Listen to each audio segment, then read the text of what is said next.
Section 52, revelation given through Joseph Smith the prophet to the elders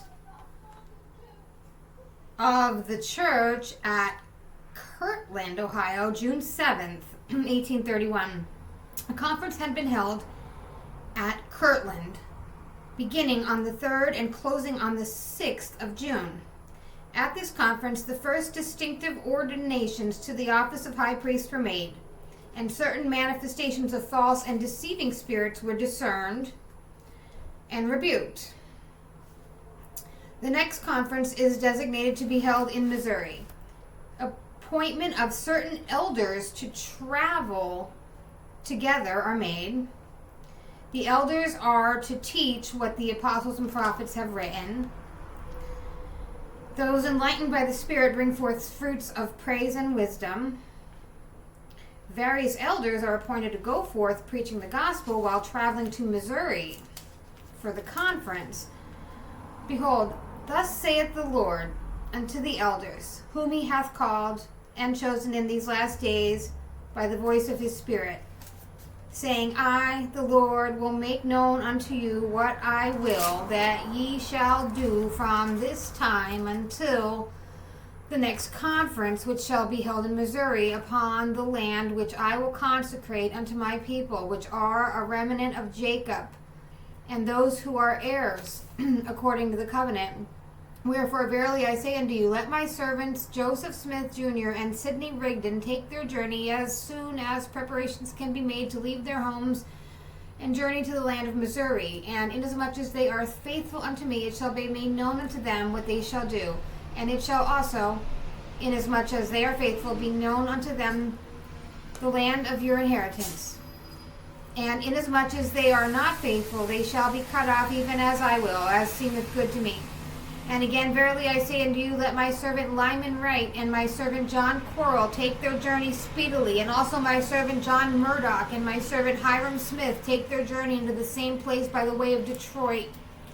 And let them journey from thence, preaching the word by the way, saying none other things than that which the prophets and apostles have written, and that which is taught by them by the Comforter through the prayer of faith.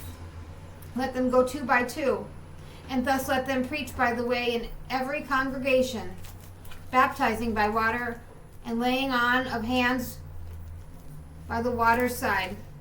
For thus saith the Lord, I will cut my work short in righteousness, for the days come that I will send forth judgment unto victory. And let my servant Lyman Wright beware. For Satan desireth to sift him as chaff. And behold, he that is faithful shall be made ruler over many things. And again, I will give unto you a pattern in all things, that ye may not be deceived. For Satan is abroad in the land, and he goeth forth deceiving the nations. Wherefore he that prayeth, whose spirit is contrite, the same is accepted of me, if he obey my ordinances. He that speaketh the Spirit is contrite, whose language is meek and edifieth. The same is of God, if he obey my ordinances. And again, he that trembleth under my power shall be made strong, and shall bring forth fruits of praise and wisdom, according to the revelations and truth which I have given you. And again, he that is overcome and bringeth not forth fruits, even according to this pattern, is not of me. Wherefore by this pattern ye shall know the spirits in all cases under the whole heavens, and that the days have come according to men's faith, and it shall be done unto them. Behold, this commandment is given unto all the elders whom I have chosen. And again, verily I say unto you, let my servant Thomas B. Marsh and my servant Ezra Thayer take their journey also, preaching the word by the way unto this same land.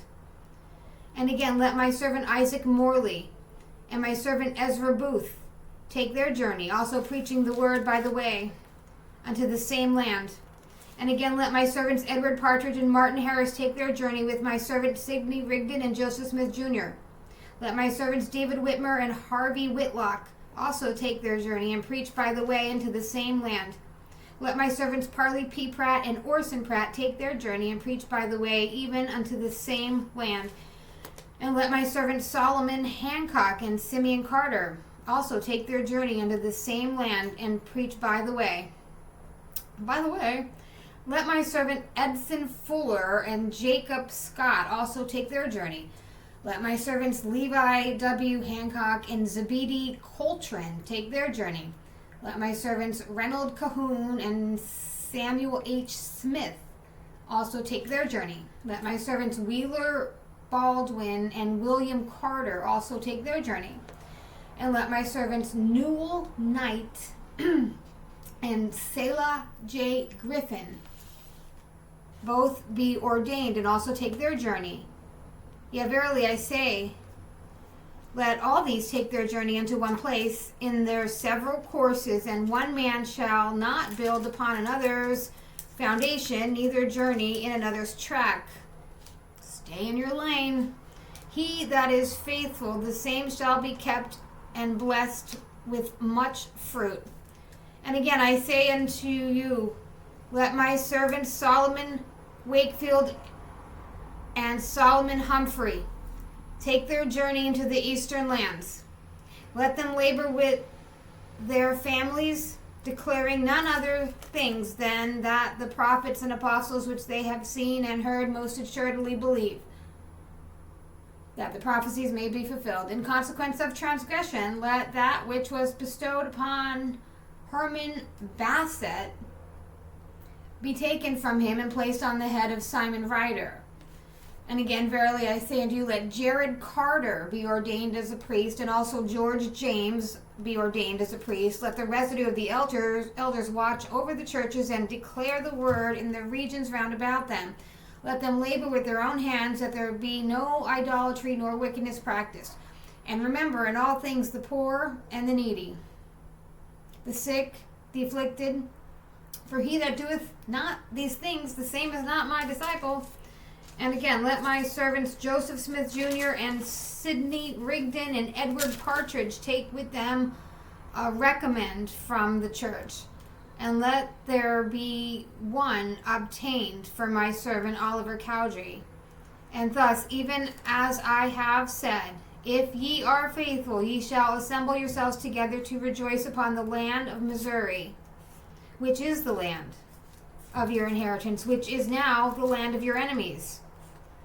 But behold, I, the Lord, will hasten the city in its time, and will crown the faithful with joy and rejoicing. Behold, I am Jesus Christ, the Son of God, and I will lift them up at the last day.